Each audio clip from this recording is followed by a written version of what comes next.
Hello, welcome back to Unschooled Theology. This is the fifth episode, and I figured actually before we start today, let's mention real quick that wherever you're seeing or hearing this, we are in some other places as well. So videos on YouTube, Rumble, Odyssey, maybe other places by this point, by the time this is released. I don't know, I got to look into it, figure out any other places. And there is an audio only podcast forum too, if you're interested. So check those out, and whatever is most convenient for you.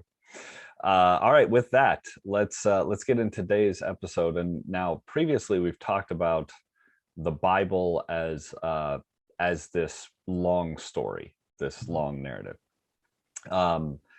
However, there are ways in which I want to talk specifically about how we're going to approach the Bible on this show, the kinds of the ways we're going to think about this, and specifically ways to read a narrative, if you will, that is as deep and rich as the Bible. The way you read Dostoevsky would obviously be different than the way you read Dr. Seuss. Even though Dr. Seuss is layered, there's quite a bit there. Just the approach is going to be a little bit different. And the Bible, I think, is particularly unique because it is something we reread so regularly. I mean, even people who have a favorite book, I would say you're probably not reading that absolute favorite book more than once a year. I don't think. That'd be way more than I would read it. I would say favorite books maybe once every 3 years even. Yeah. Yeah. Fiction at least, right? Yeah, Narrative. yeah. I can see essays and philosophical books. I think Tim Ferriss has read Meditations or the Letters of Seneca many times over. He's mentioned probably on a more than yearly basis, but for the most part, something that is narrative driven. I think the way we work with stories, we just tend to let them breathe and come back to them. The Bible not being that way, although it's so large, you're in and out of different parts of that narrative, and there are parts that aren't necessarily as narrative driven. But yeah, it's something we come to so regularly that I think how we think about it and the way we approach what's there needs to be multivariable, I guess, or multivaried. Variant. Yeah. Yeah, Yeah. sure, multivariate. Finally, we'll get to the right word in time. We'll find those math terms, right?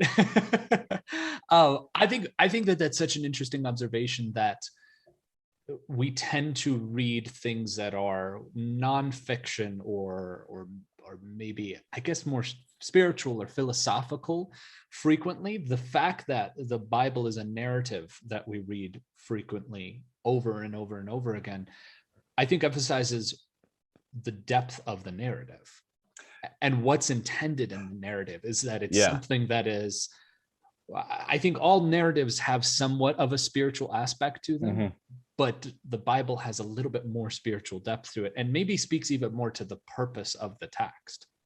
Yes, yeah. You saying that makes me think of some other narratives that have this element to it, where it really is meant to be more spiritual and philosophical. And I think of The Alchemist by Paulo Coelho. Yeah. And that's one I think of that, people probably actually do read that on a more regular basis than, Anna Karenina or Yeah. something, Yeah. and so, yeah, I think that, or The Prophet by Kihal Gibran, which is poetry, but, Yeah.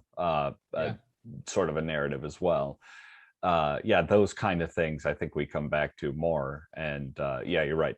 Philosophical stuff in general we'll come back to more regularly. So I think that does expose what's really in the Bible. Yeah. All right. So looking at the ways we're going to look at this. First thing I want to highlight is one of the ways we'll look at this is, I would say, the way that your average church-going Christian is most familiar with. And this is, I call it looking backwards. It's not really looking backwards. It's looking backwards if you're in the Old Testament. It's not looking backwards if you're deep into the New Testament, but a lot of people read it with the idea of the Gospels, the four Gospels, as sort of the centerpiece, Mhm. and everything else sort of growing out from there. Mhm. Kind of like that's the bottom of the flower, and everything else is the petals. And that's good. I think we should read it that way, right? I think that's one of the ways we should interpret the Bible. Mhm. But certainly that presumes an understanding of the Gospels first, and Mhm. then you reading the rest. And Mhm. so we'll have some of that in what we do, but because that is, I think, the overwhelming majority, if not all, you find in church Yeah. a lot of times, I don't think we're going to make that our main way of doing this. It'll be there, but it's not going to be the focus. Mhm. And so the inverse of backward, if you will, is forward. And that is one of the ways I want to really focus on looking at this. Look at the Bible as if you are sitting down here, starting at page 1 and reading it forward. Mhm. What are you seeing?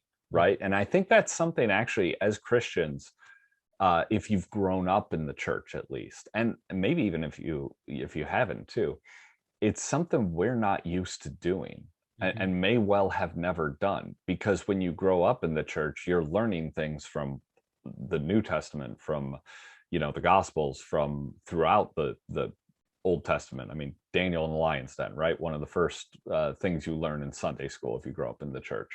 So you're learning things from throughout the Bible the whole time that I don't think you ever really do sit down and say, hey, let me read this front to back as a narrative, right? Mhm. Let me read it with that experience. Mhm. So that's one of the ways in which I think we're going to attempt to look at these verses is, hey, what if we're sitting down and this was the verse we read, right? And then read in sequence after that. Yeah. One thing that's always struck me as interesting about the way growing up in the church, which is my experience, is that you never know what life is like without having Mm, these ideas of like mercy being at the forefront and grace being at the forefront, which are the Christ-centered ideas.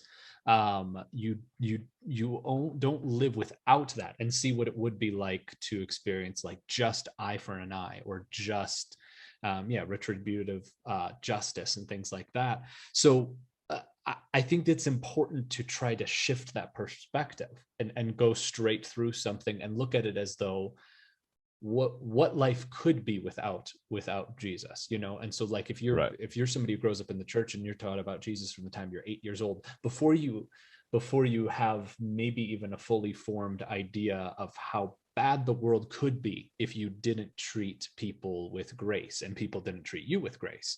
The idea, I don't want to say it loses its potency, but in a way, it loses the kind of almost shock factor of what it is.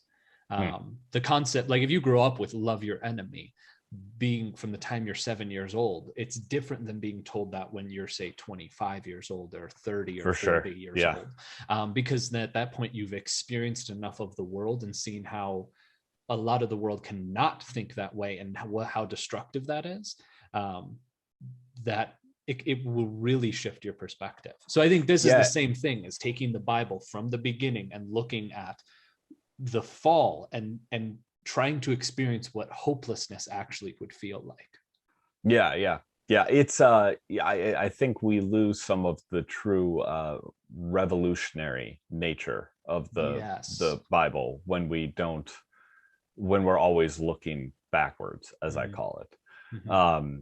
Yeah, I think it's important to see that. And we lose, I think, somewhat, we actually lose the subtle ways in which the foreshadowing of Jesus exists in the Old Testament. Mm-hmm. It's there. It's just it's much more subtle than we sometimes give it credit for, because as we're looking backwards, particularly Protestants have a tendency to like only see, the idea of the resurrection, the death and the Mhm. resurrection.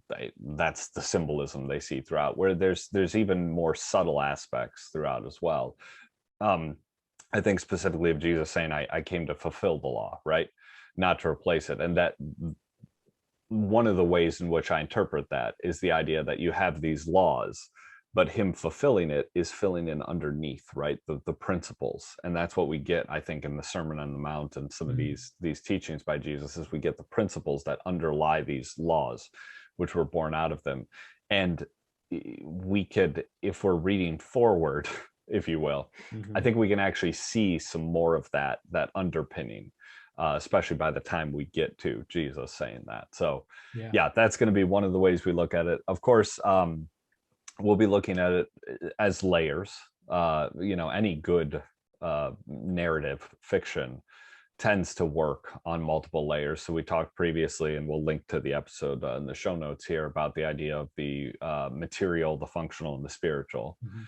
And I do think there's elements of all three of those throughout the Bible, in different ways, but we're going to look at those kind of different layers of it.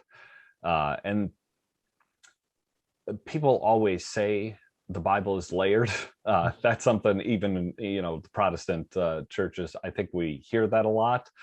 I think we say that a lot without really knowing what it means, and Yeah. without really seeking to understand that. And so hopefully by centering it somewhat around these three layers of truth, maybe that can help us get into that, the layers of the Bible a little bit more so.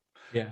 If um, nothing else, it will keep us accountable yes. to Yeah. processing things along those lines, and Right. just understanding that each thing you can put on a different lens in order to try and understand it. Yes. Yeah. Yeah.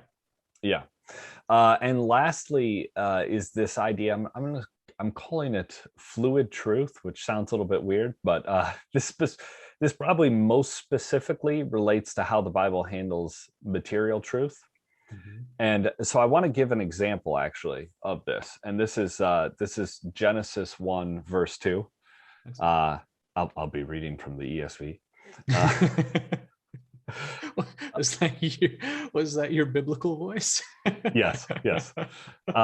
It's verse 2 and 3. The earth was without form and void, and darkness was over the face of the deep, and the Spirit of God was hovering over the face of the waters. And God said, "Let there be light," and there was light. Now, this is interesting. This verse, because there have been various understandings of how the world operates and why it exists and where it came from a material perspective over time. Uh, and I've read recently the works of Dr. Hugh Ross, who is does a wonderful job, I think, of showing how the modern scientific understanding of things aligns with what the Bible is saying, um, much more so than I think people have understood in recent times. And it does in a poetic sense, right? It's not listing out, materially exactly what happened here, but it's a poetic description of what happened. Mm. And so, for instance, the idea of the earth being without form and void and darkness over the face of the deep, there is this modern understanding, I guess, of the origin of the earth, that it was at a period of time all water and covered by a dust from outside the atmosphere. Mm. And this dust and particulate and material kept the surface of the earth dark, Mhm. Yeah. dark and void.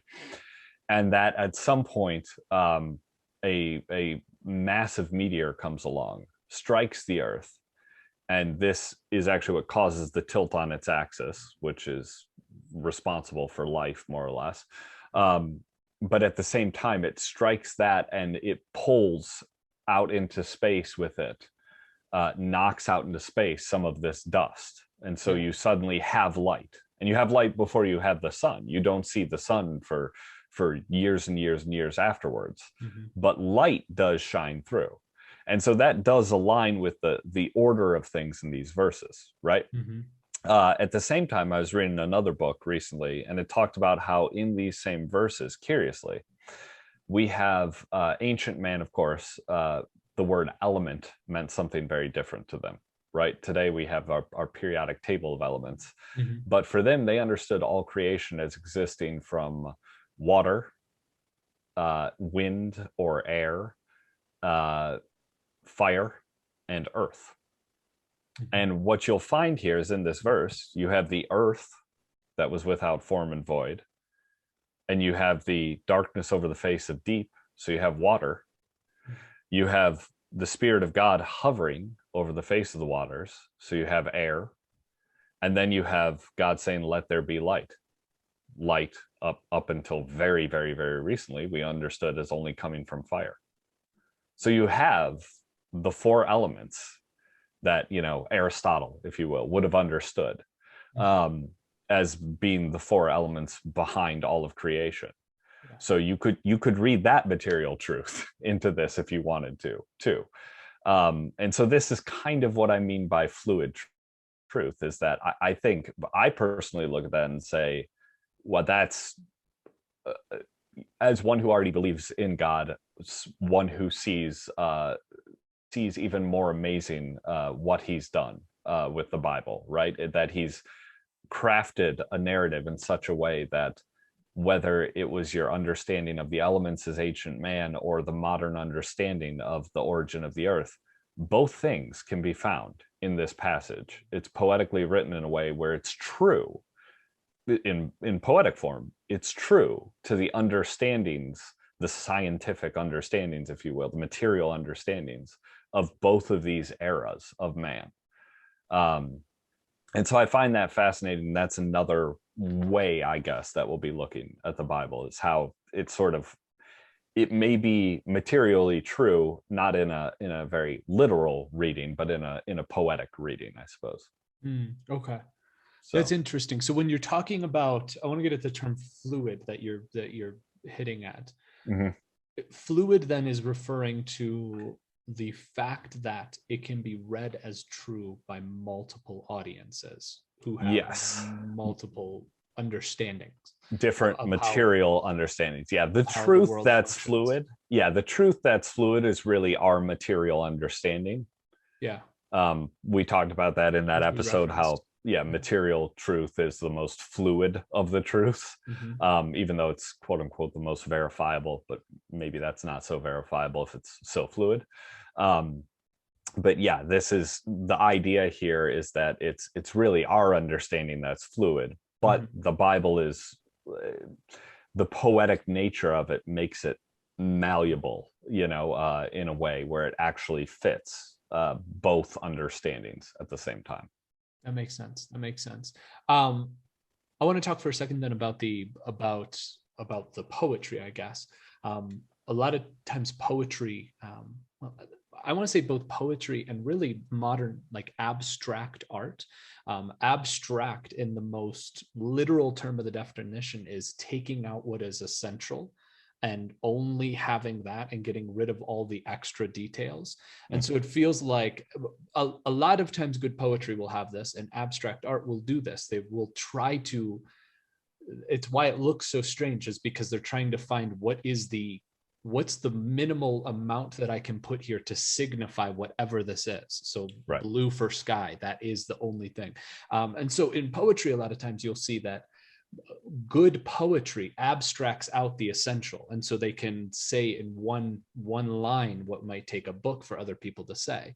Mhm. And so that's what I see then in this, is that there's an abstracting out of what is essential to the narrative of the creation of the earth, Right. and what might truly be essential to it, so that both people can understand it. Yeah, uh, well, in a way, I was going to say, that's I fascinating. I don't think either of those things that we've talked about is essential, right? I think when we get to Genesis 1, 2, we'll talk about what really is essential to understand from that, and that would be the spiritual truth and maybe even somewhat the functional truth of understanding what God is doing with creation. But by having it done in this way, he describes the essential in a way where the material understanding can work with a variety of material understandings. Yeah, yeah. I would say I'm using essential in that sense in terms of communication. So what's essential to communicate what materially happened? And while maybe when you're saying essentially, you're referring to like significance, and so maybe the material thing isn't as significant, which I would agree with. But what's essential to communicate? What is the smallest amount that I can send through that will communicate that message?